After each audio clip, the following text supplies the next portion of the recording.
I'll make sure that I'm okay. So, since it's recording, yeah. Okay.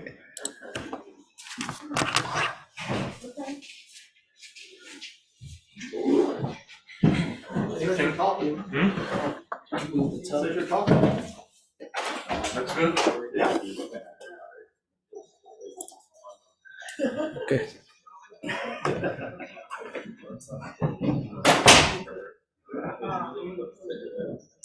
All right. So thank you all for coming. Our speaker today is Jairo Bochi.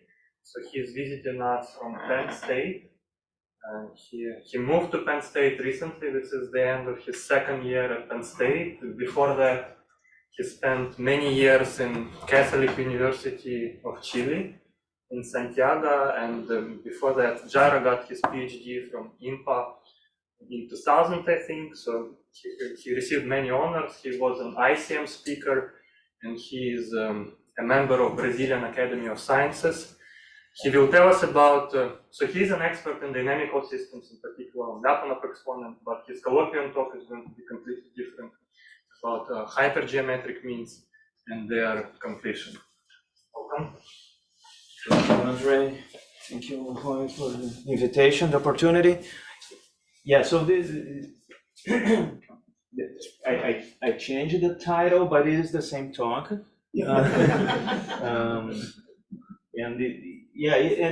It's something that is not very representative of what I do, but I started working with those means some years ago with some colleagues in Chile, and I will tell you about it.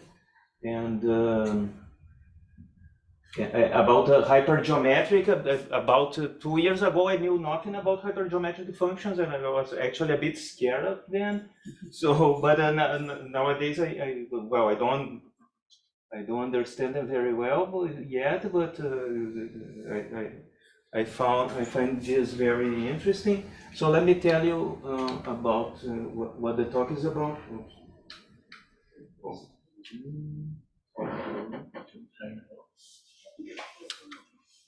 Oh. What? Ah. It was working a few minutes ago. Okay. The pointer works. Well, I can use the.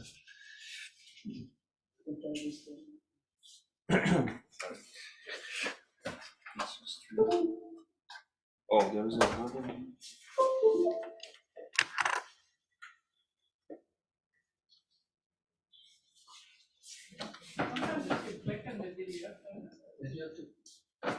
Does it work?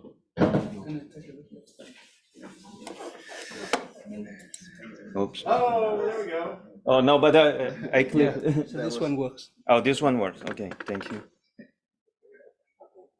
Okay, now we can begin. Yeah, so I'll talk about means. So basically, what is a mean? So if you have a function on a set that can be finite, and let's say it takes positive real values, then you want to associate some mean of this function, and and the properties that we want is that when the function is constant, then the mean should be that constant. It should be monotonically increasing. Oh, first typo, this was supposed to be less than or equal to. If the function increases, then the mean increases, and well, this is not standard, but many means have this property of being homogeneous. So if you multiply the function by some scalar, then the mean gets multiplied by the same factor. Why was each enclosed?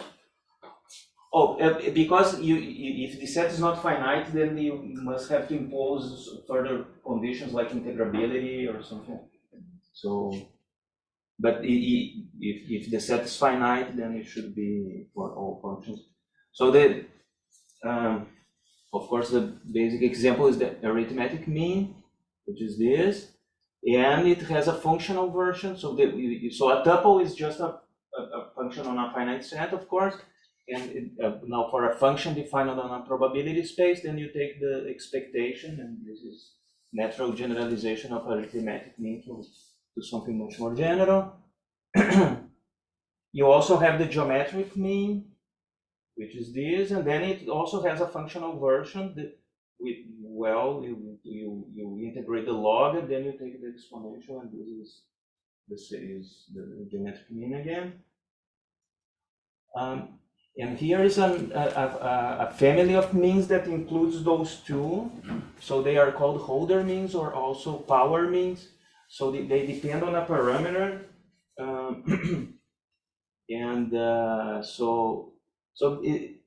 You see, this is basically, yeah, so here my functions are defined on a certain probability space. And this is like the usual LP norm, right? But it's not a norm unless P is at least 1. So, but however, this expression makes sense for all P's except 0, right? So P can be negative, it can be something between 0 and 1. And actually you can extend it to 0. It's a easy, it's not a very complicated limit, and actually the way to define it for P equal to 0 is to set it as equal to the geometric mean here. And then under proper integrability conditions, it becomes well-defined and continuous with respect to this parameter, and actually monotonic. So here you see for parameter 1, you get a arithmetic mean or the expectation. Here, as you see in the second line, for parameter 0, you get the geometric mean. And this -1, P equals to -1 corresponds to the harmonic mean, like the inverse of the norm of the inverses, right? So, so the usual reference for this is the Hardy Littlewood-Polya classic book. Okay, now you can do change of variables in mean. So let's say this M here is some mean, and then you're given a homeomorphism, and then with this formula you define a new mean, which is not necessarily homogeneous, but forget about homogeneity for now. So it satisfies the other properties. Then what you get here is called a quasi-arithmetic mean.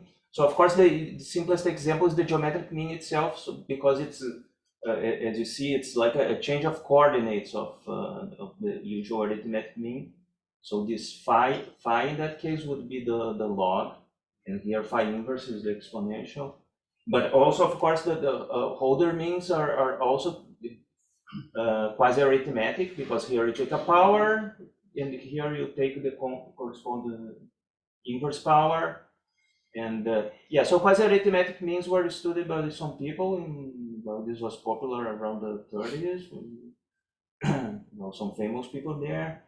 And but the result I want to emphasize was that the holder means are the only quasi-arithmetic means that are homogeneous. So usually when you take any phi, you break homogeneity, and if this M is the arithmetic mean, usually you lose homogeneity unless you have a holder mean. So these log and powers are basically the only functions that will preserve homogeneity. And well, so this makes holder means kind of natural, but at the same time kind of boring, because they are essentially some arithmetic mean in disguise, right?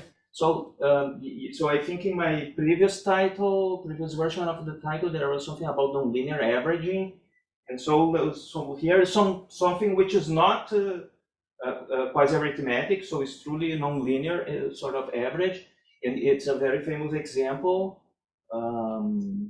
Usually attributed to Gauss, but was it Lagrange or well, one of these French mathematicians with first letter L, Lagrange or Laplace.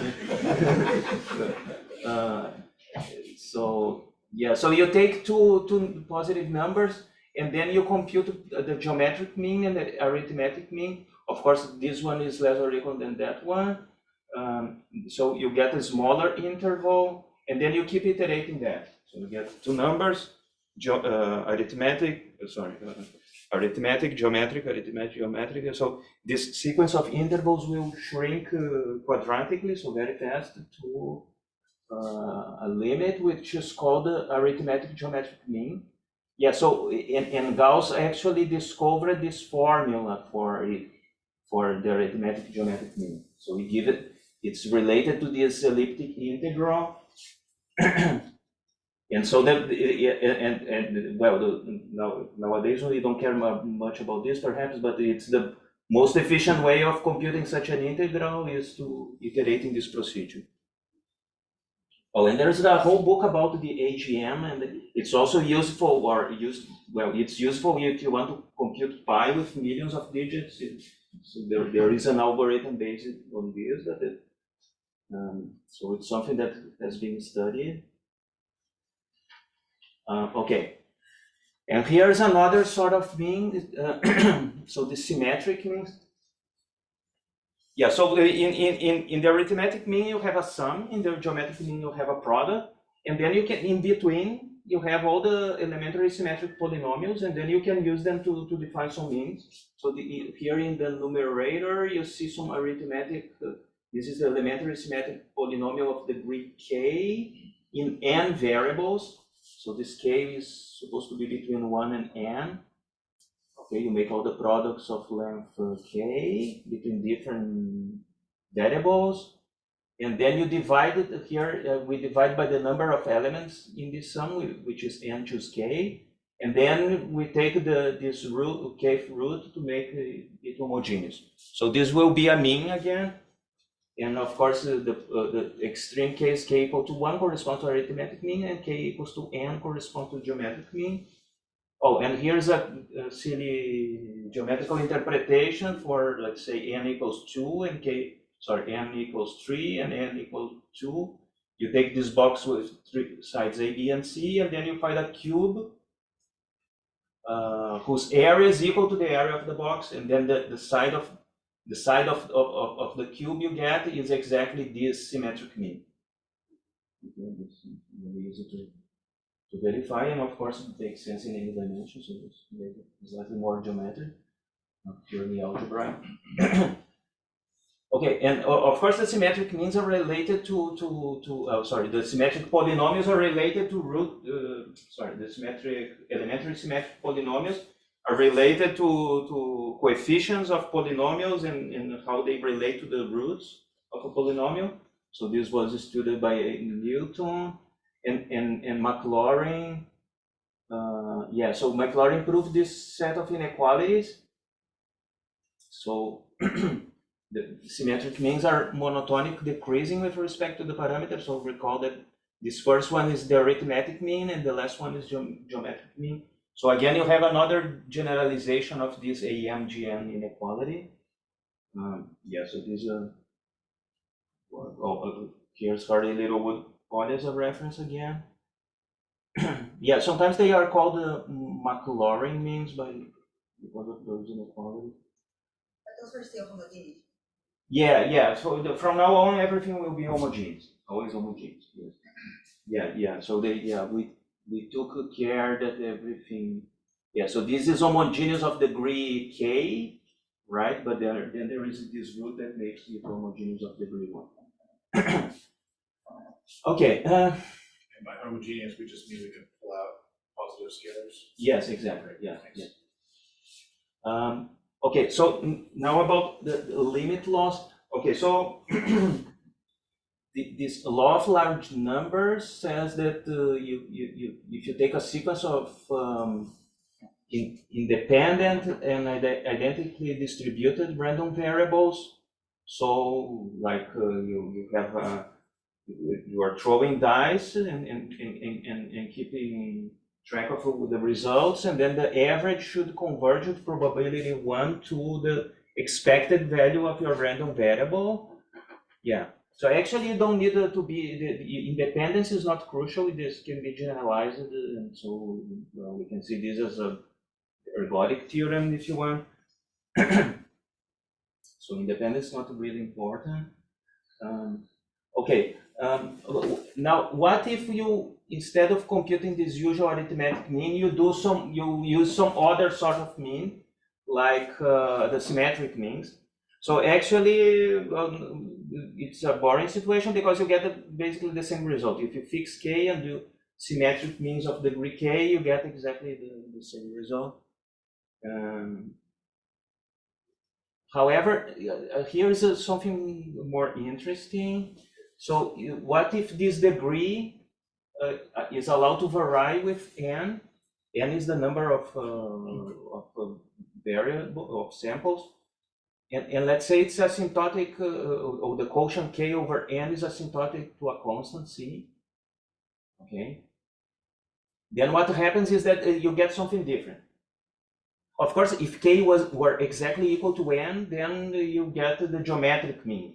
So it's kind of boring anyway. But if c is strictly between 0 and 1, then you get something which is completely new. Well, not new, but it's not something that you can express in so easily. But it was discovered by these people. I think I have the pictures. Yeah, so it was discovered like almost 50 years ago. And yeah, actually the Zekeli retired recently from the NSF, and he gave an interview, and he said that he was advised by Kolmogorov, and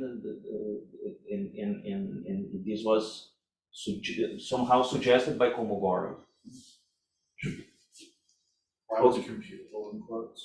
Oh, yeah, computable means that I know how to compute. This is not that in the sense of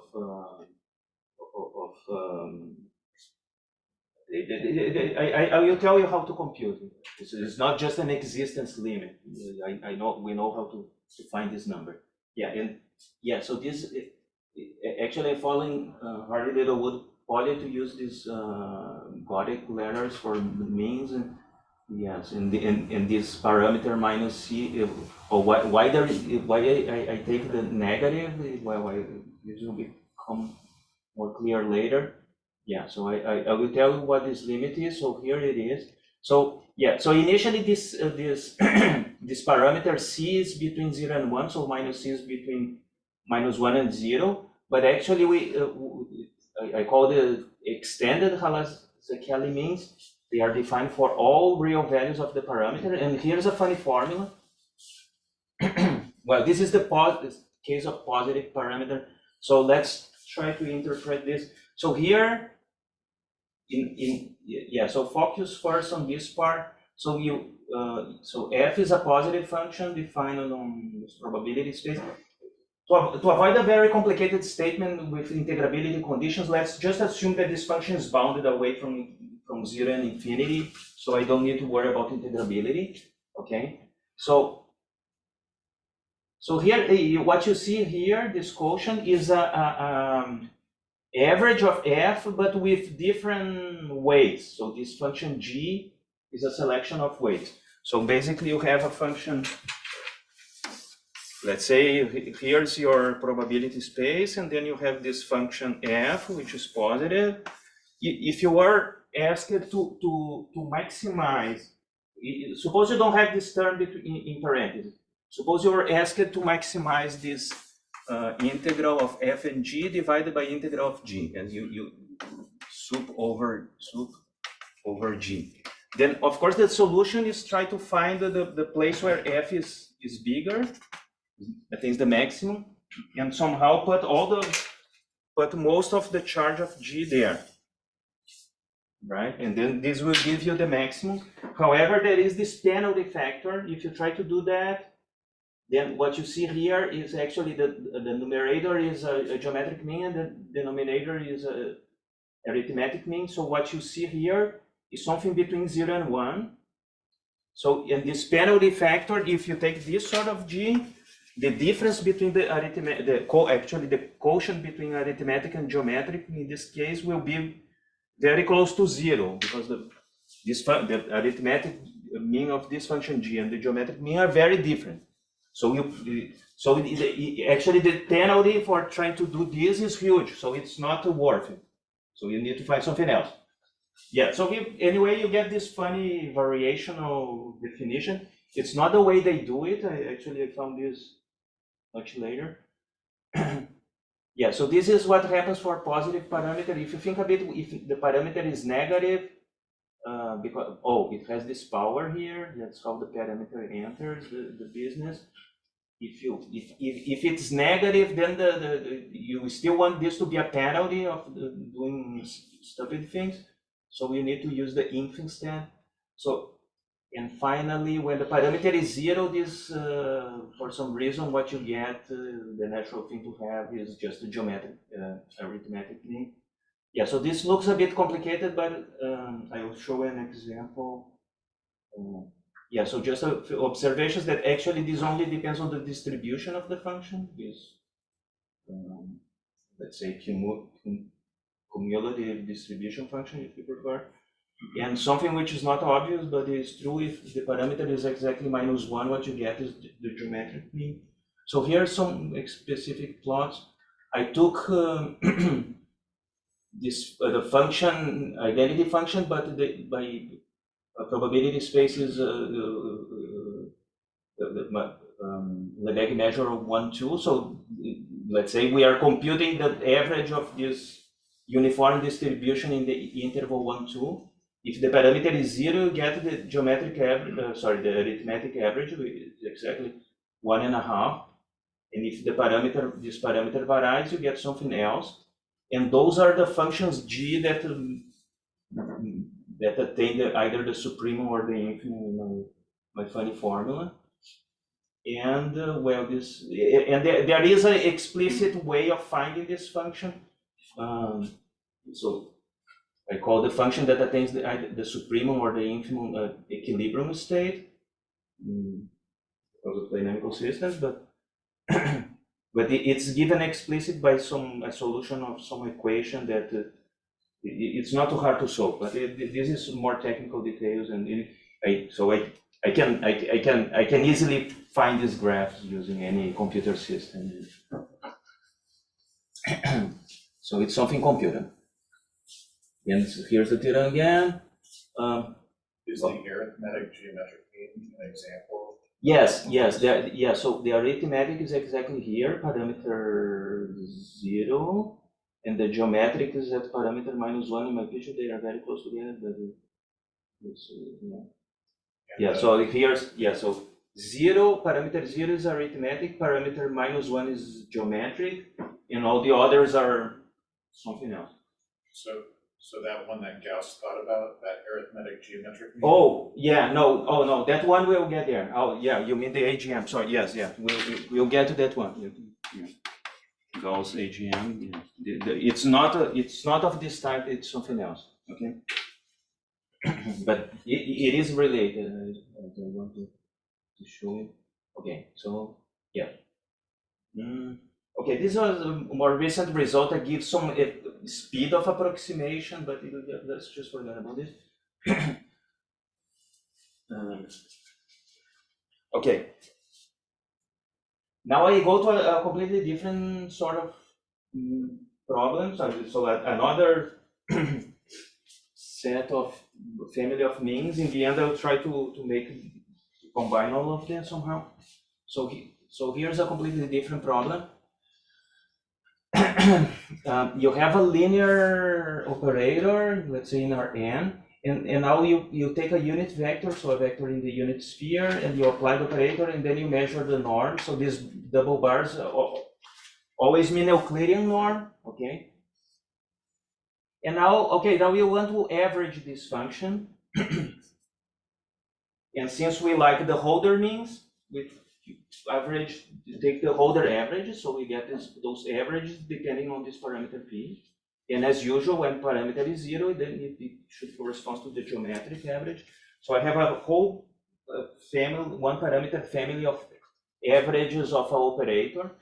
Actually, you don't lose anything if you assume that your operator is a diagonal matrix, right? Basically, these numbers correspond to the singular values. And then what we get is, let's call it ellipsoidal mean. So, okay. Now there are some of them are easy to compute. So this is a easy exercise. If this p equals 2, so you're computing a sort of L2 norm of this expansion rate. What you get is this quadratic average of the singular values, the elements in the diagonal. So this is the easy computation. You see the quadratic mean is just a Holder mean with exponent 2. Something slightly more difficult, but not very difficult, is that if this exponent is exactly minus n, then you get the geometric average of the singular values. Yeah, so you see these two are Holder means, but are all ellipsoidal means Holder? Definitely no. And now here's an example which is not Holder and appears as this sort of ellipsoidal mean, actually in dimension 2, so maybe elliptic mean. So it's just by exponent minus 1, I think. Yeah, so we get this. Is it the general fact that any one of this family is actually mean on finitely many eigenvalues? Oh, sorry, I don't know what do you mean. Like all the examples we have is just mean on the finite set of. Yes. Yeah. Actually, those are not if you take any a, you can, if you multiply by orthogonal matrix either by the left or by the right, it doesn't change anything in these formulas. So you can use the singular value decomposition to assume that the matrix is diagonal. So actually, those numbers are the singular values. Yeah, so if you do the computation with this exponent minus 1, you then by this Gauss formula you get this. By the way, Gauss never wrote he just wrote this on his diary, and he never never published a proof of this, so people found it later. So this. Oh, and then there are some other funny values.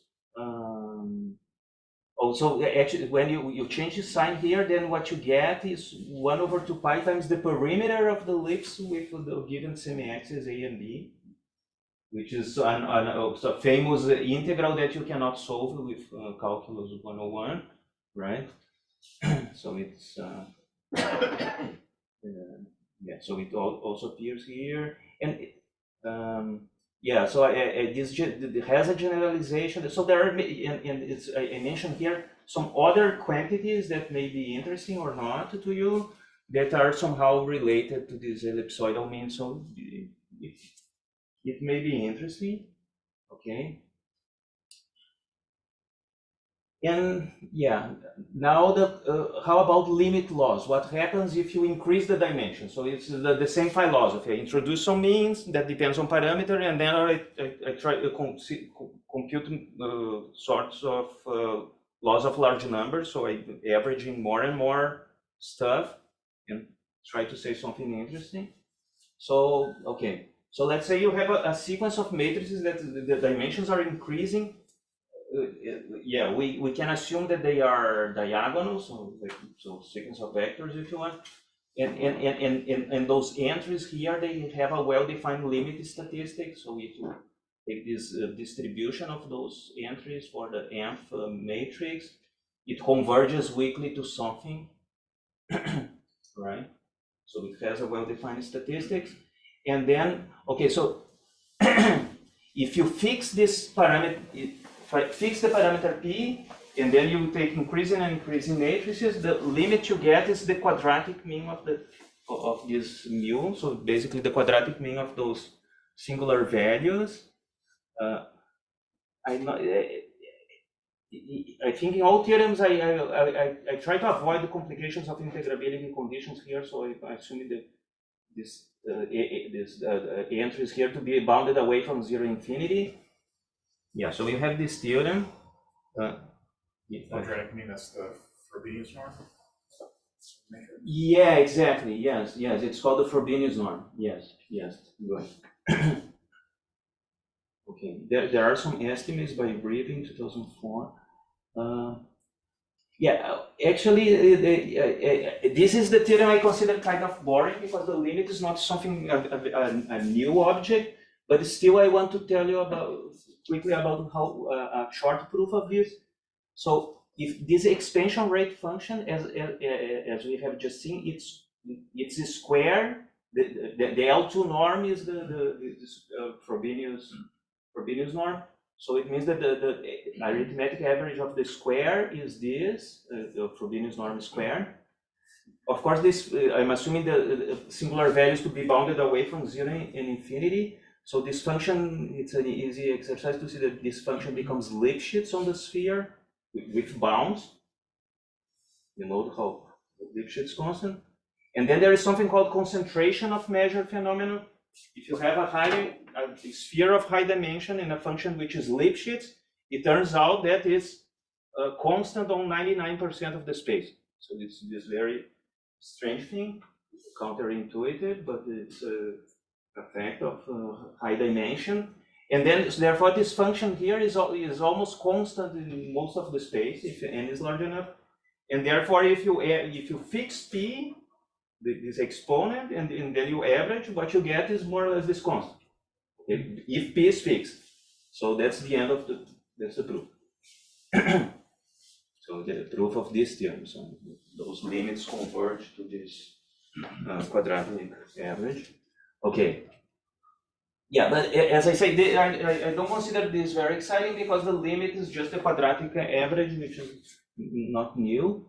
And so what happens if now just as we discussed in the case of symmetric means, now let's make this, allow this exponent, this parameter to vary with n, and therefore, in the very same way, divided by n converges to some c, which is now any real number, and then what's the limit? It's this same Halaz-Zekeli sort of mean again. So no minus. Huh? No minus. Used to be minus. Yeah, it's c over 2. Yeah, for some reason there. Yeah, that's it. Yeah, I want to make the formulas compatible, so that's why I introduced that minus and. Yeah, so this mu square is just the distribution of the squares of the singular values. Okay, yeah, so when I found this, I found it extremely funny that to get the same law again, and you can try to write for some values of the parameters, try to write those integrals, and maybe you get sometimes you get some polynomials. But they are not the symmetric polynomials. I couldn't see I couldn't see any direct relation between symmetric means and these ellipsoidal means. So the explanation lies a bit deeper. So and now so the explanation is basically involves these hypergeometric functions. So in order to tell you what the hypergeometric functions are, I need to tell you about the Dirichlet distribution. Okay. So here it is.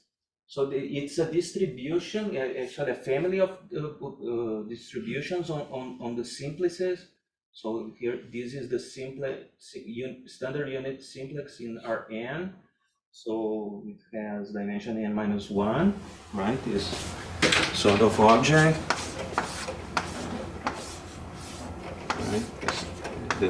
The convex hull of the standard basis vectors. Yeah. So and it's simply a probability measure whose density is of this form. You have some powers of the coordinates. And here the exponents are these bi's minus 1, where bi is positive. Yeah, so the bi's are in Rn plus. And if the exponent is less than minus 1, then this thing is not integrable anymore, so it doesn't make sense. Okay, and so in special cases, if all b's are 1, then this becomes constant, and therefore you get the normalized area on the simplex. And here's a connection with those spheres that the ellipsoidal means that I talked about. if the parameters, all of them are 1/2, then you get this measure on the simplex, which is equal to, it's actually the distribution of the squares of a random vector in the sphere. If you take a random vector in the sphere, if you square the coordinates, of course, what you get is an element of the simplex. And how does it how is it distributed? It's exactly according to this Dirichlet distribution of those parameters. Okay. Oh, and here's something that since we're going to talk about limits, so yeah, so you have those parameters which are in Rn plus, so this cone. But if so the parameter space lives in the positive cone. But if you move along a line, so you move, let's say, you take here the unit simplex, you take this point, this is a point in the unit simplex, let's call it W, and then you move along this line. So you look S times W, so and this S goes from 0 to infinity. So what happens when you go to infinity? Then actually the measure gets more and more concentrated just around this point. So and actually this S is often called a concentration parameter. On the other hand, when you go to 0, then the measure gets concentrated on the vertices. And actually is the unique probability measure on the vertices whose average, let's say, is exactly W. So it's that thing. These EIs are the vectors in the canonical basis, U1, U2, U3. So it moves from something concentrated to the vertices to something concentrated. So it becomes fragmented and then it concentrates on a single point. And here's an example with dimension 1. So it starts there. This is a small parameter. It's concentrated on the two vertices. And now as you move the parameter, it gets concentrated in the middle. Okay? Can you show us once again the definition of Oh, the definition, yes. It's just the measure whose density is proportional to this. I didn't tell you what's the proportionality constant, but it's something related to gamma function. So you just scale this vector that you do that, right? So you scale this E1. Yeah, so this is the density. So this, yeah, actually instead of plotting the density, I found it more, the graphs become, to plot histograms instead, it's more visible. So what happens is you raise F, you raise exponents in the product, right? Yes, yeah, but then I need to normalize, so something funny happens. Yeah. Okay, so you get this sort of thing. Okay, I'm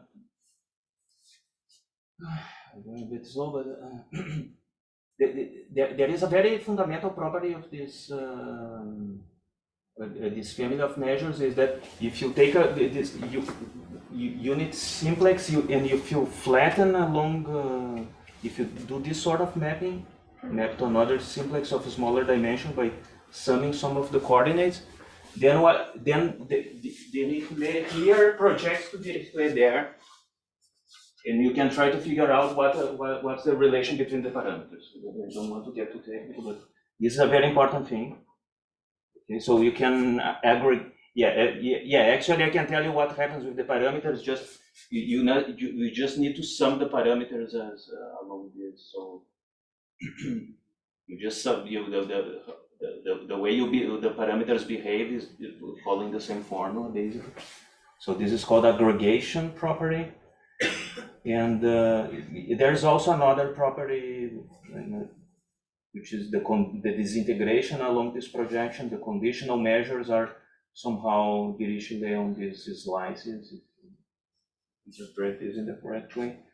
Yeah, but I think for us this first one is the most important. Okay, so finally I can define what's this hypergeometric function. So here depends on many parameters. So we have this B, which is a positive vector, and it's used to form the corresponding Dirichlet distribution. Then you have what's usually the set of variables that are for me, since I'm doing these means, I take positive positive numbers, but this can be done in more general. You can study this as an analytic function and try to make those x complex numbers, but I'm not doing this here. Anyway, yeah, so you just, and then finally there is a parameter p which is real, and then you form this integral. So it's an integral with respect to this Dirichlet measure. These brackets here is the standard scalar product. So just do this product and take it to the power t. Yeah, so this looks a bit strange, but remember that I said that there is a special Dirichlet measure that was related to area on the sphere.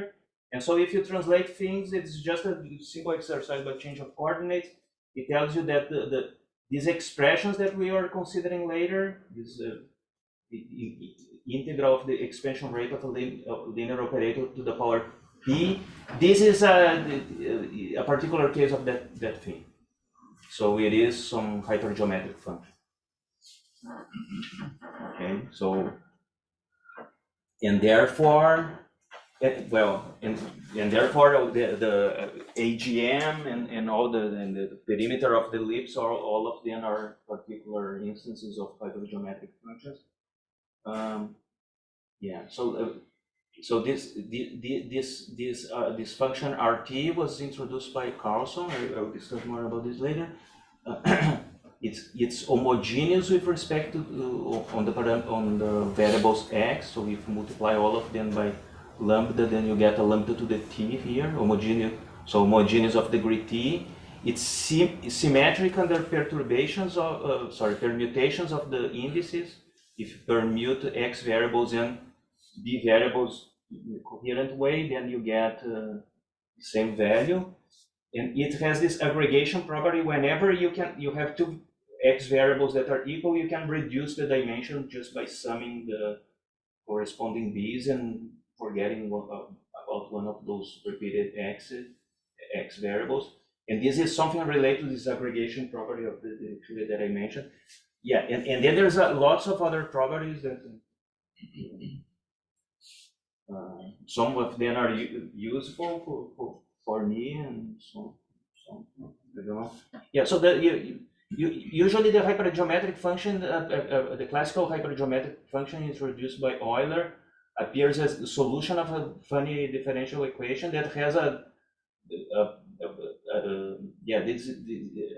this equation looks strange, but I think the choice of those parameters A, B, and C is made so that the power city looks especially nice.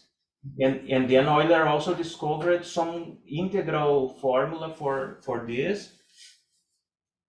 And actually this integral here is an integral with respect to a Dirichlet measure in this guy. Yeah, so many famous people were interested in this sort of stuff. Yeah. So so actually this f is Euler function and this r is Carlson's, and actually they are related in a funny way. And then he comments, well, so basically this classical f, which depends on if these a, b, and c are considered as parameters and x is the variable, so it depends on a single variable. And here, while Carlson's function has two variables. So he comments, he introduced an extra variable to make the function more symmetric. So it's like he studied this homogeneous polynomial instead of this one. So sometimes it's useful to have an extra variable.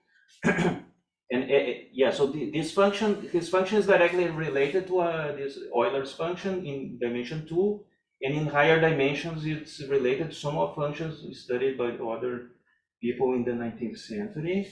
And so one advantage of doing the symmetric version of the hypergeometric functions is that some complicated relations for the classical hypergeometric functions, such as this one called Favre's reflection law. If you write in terms of R, it becomes much more transparent.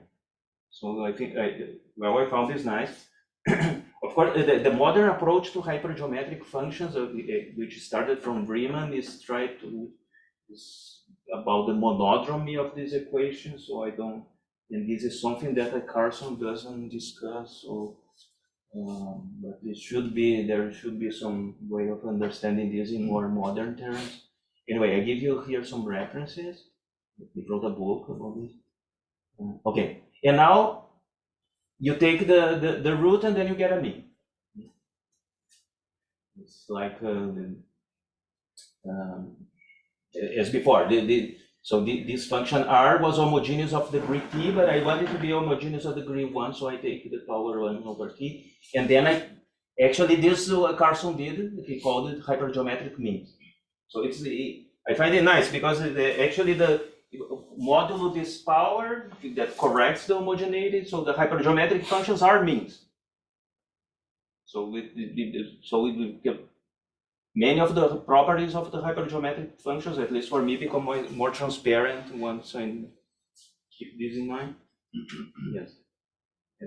Yeah, of course, this is when t is different from 0, otherwise you need to use a geometric mean somehow, and then you get this sort of expression. Anyway, okay, so coming back to ellipsoidal mean, so you have an explicit relation which comes from what I mentioned about this area function on the sphere and etc. So ultimately we get this relation. So there between the ellipsoidal means and hypergeometric means. So you can consider this hypergeometric means as an extension of the ellipsoidal means, which have several advantages because this is very particular. You have these equal weights, and then you have some parameter here which is half an integer, while the hypergeometric means you have freedom of choosing weights, and so it's a nice extension. You get nice properties for this bigger family. Okay, and so now that we introduce this space of this 2-parameter family of means, actually we can, so they depend on these 2 parameters, t and s. So this t is the exponent, just like in the Holder means, and this s is this concentration of the Dirichlet. So we can plot them on the parameters live on this half plane. In the limit, when the concentration goes to 0, and then the Dirichlet get stuck here in the vertices, if you think about it, what you get are exactly the Holder means. So the Holder means are here. If concentration is, so this corresponds to concentration 0. If this exponent is 1, you get the arithmetic mean. So here, these objects are constant along this line. And also there is this diagonal line here, which corresponds to geometric. So so this is our new space of means, and here we identify some familiar friends, but what is in gray is something new. And well, here I have an explicit plot of level sets. They look all straight, but they are not exactly straight. Except for those 2 lines that never move, which correspond exactly to geometric and arithmetic. Okay, now limit theorems. So what happens if you move vertically? So you just increase concentration, then what you get, this was noticed by Carson, is that you have a arithmetic mean in the limit. So this is again the sort of Boring limit where I don't get anything new. There was a generalization by Brenner and Carson where instead of fixing those variables, the similar spirit where I said before that, well, you have a limit distribution. Anyway, you get the arithmetic mean of that limit distribution if s goes to infinity, but t is fixed. So we just move vertically on this parameter space. And now now it's sort of it's following the same pattern of results that I mentioned. If you move diagonally, now here's my parameter space.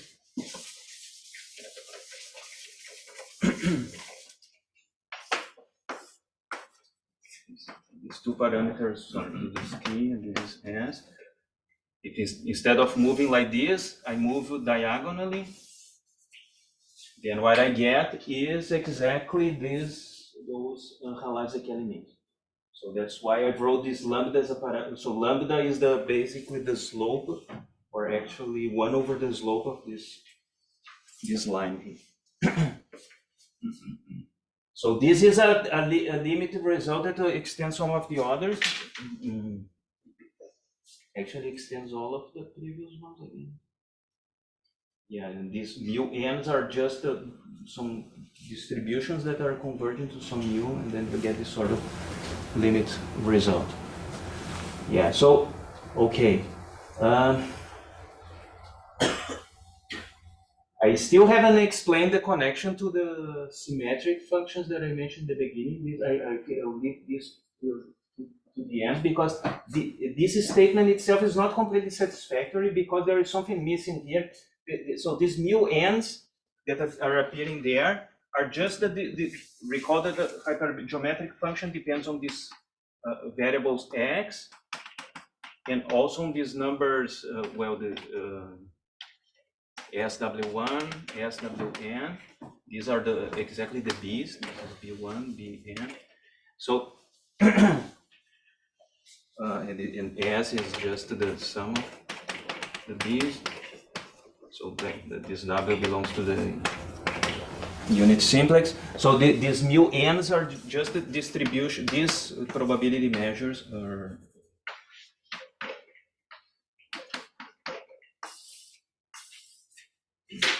So you are given numbers with weights, then you form this probability measure.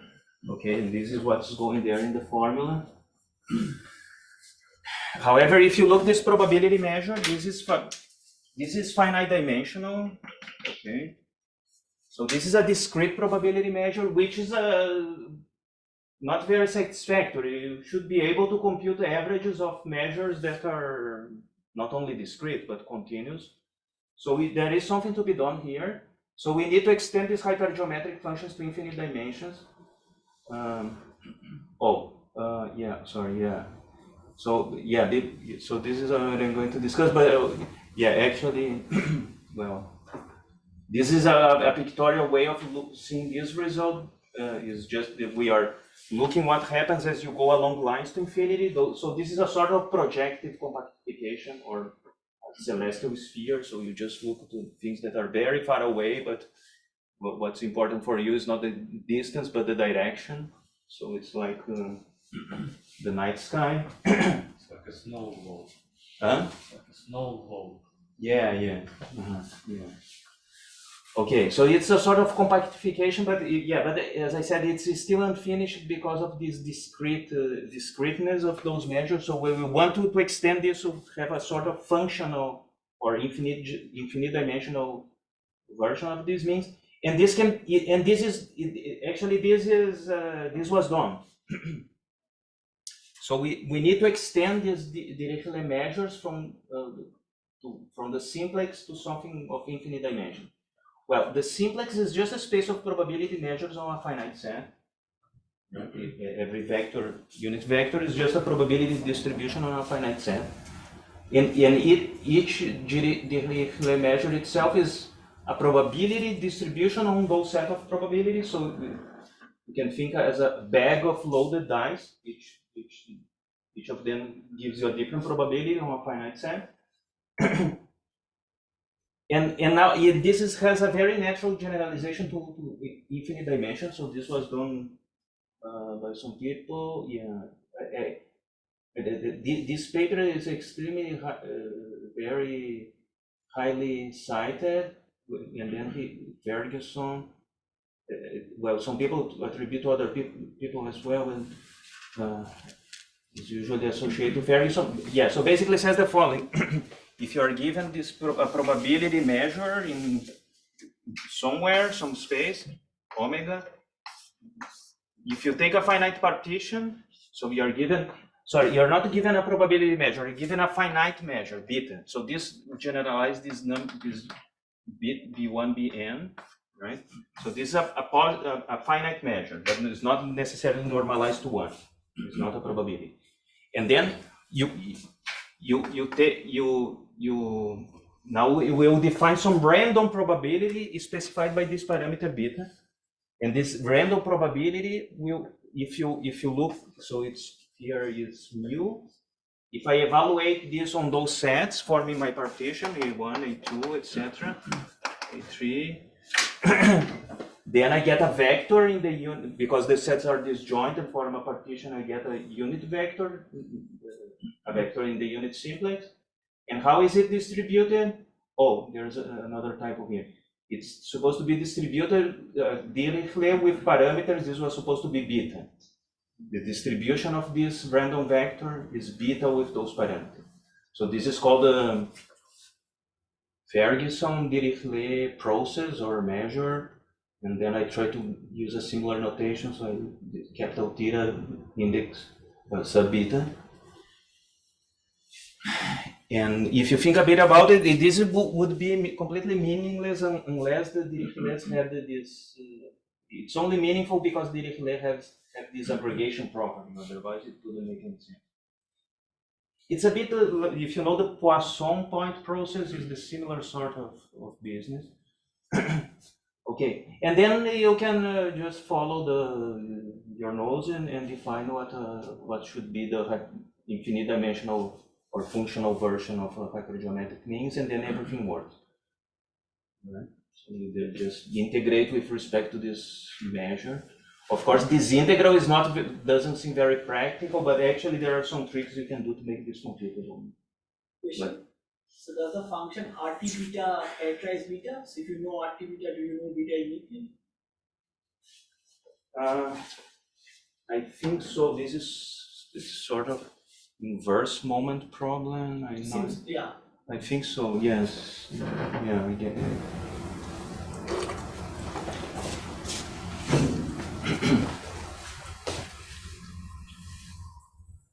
Yeah. So actually, this was so. This is not. It was not me who invented this generalization. This was wrong. Unfortunately, people are very attached to the notations by these older notations of hypergeometric functions, so the formulas look horrible. But if you write in the Carlson way, everything becomes much clearer. Anyway, so I think this is the main theorem that basically you can find this completion of this hypergeometric means first by compactifying the space parameter, doing this projective compactification, and also compactifying the space of the objects that you are averaging by taking this passing from from discrete measures to more general measures using the weak star topology, let's say. But for technical reasons, I need to assume that this support is contained there. Otherwise, it may fail actually. Okay. And finally, well, I didn't. I'm running out of time.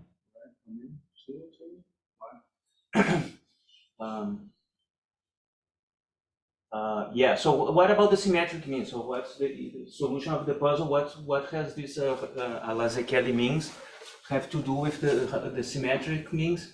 Well, it turns out, and actually this was pointed by Carlson, that for some very special values of parameters, yeah, so this is the formula relating symmetric means to hypergeometric means. It looks like it doesn't make sense because there is a negative number here which should be positive.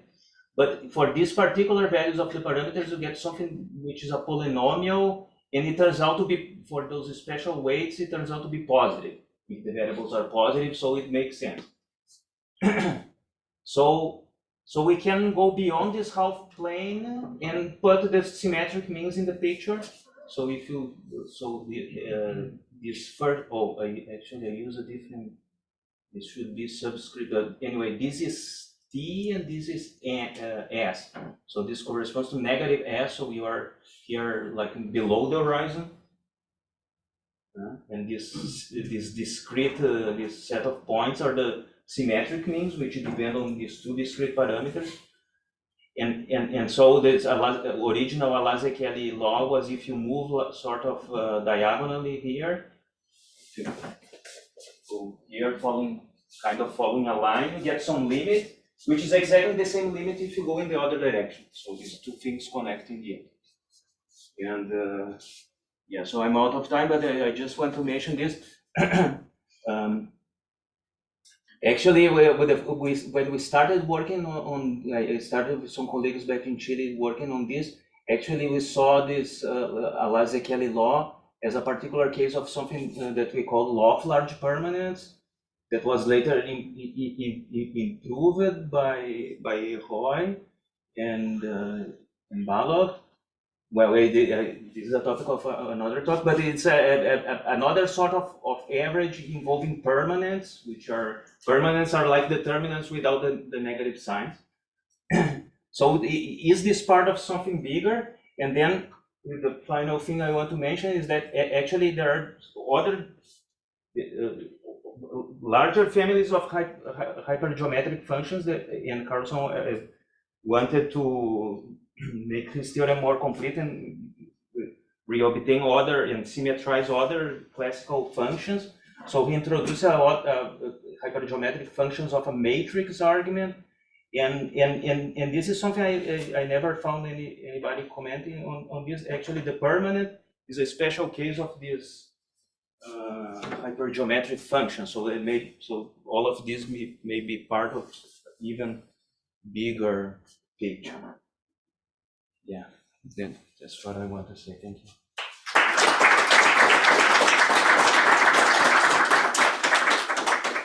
Thank you very much.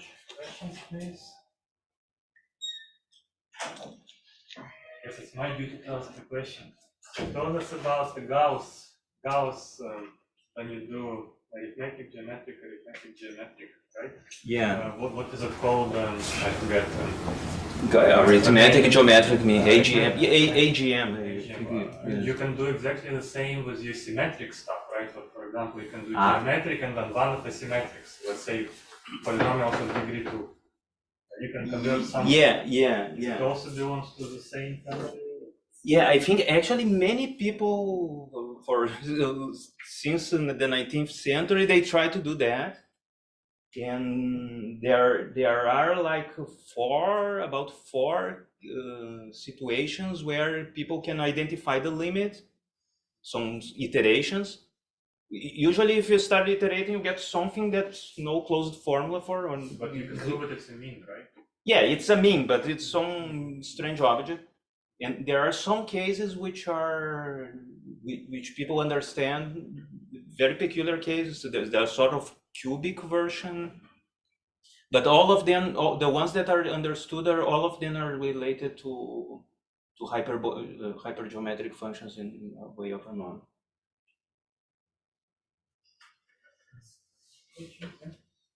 When you show the picture with the two Hungarian mathematicians with the Yes, graph, yes.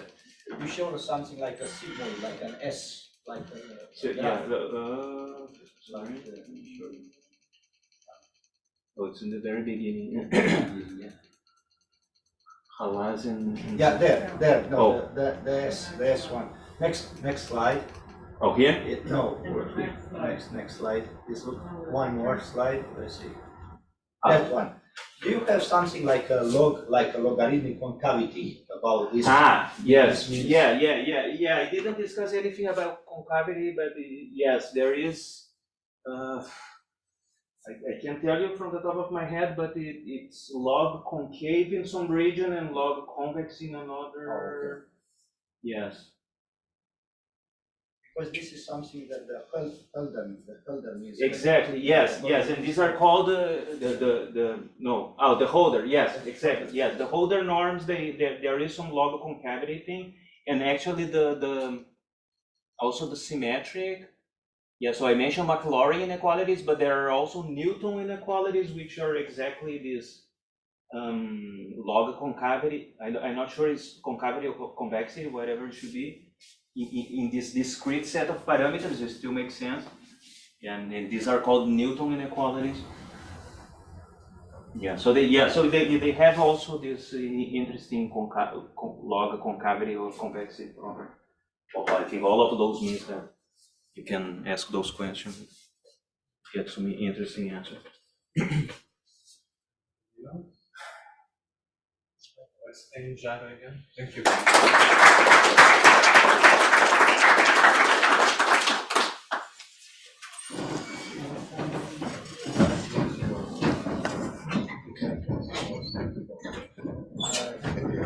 Thank you for talking.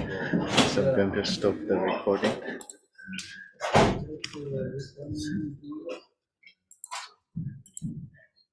So can you do some standard theory kinds of things? If you have a mean and sum over the permutations, average the mean, is that average mean always a function of the elementary?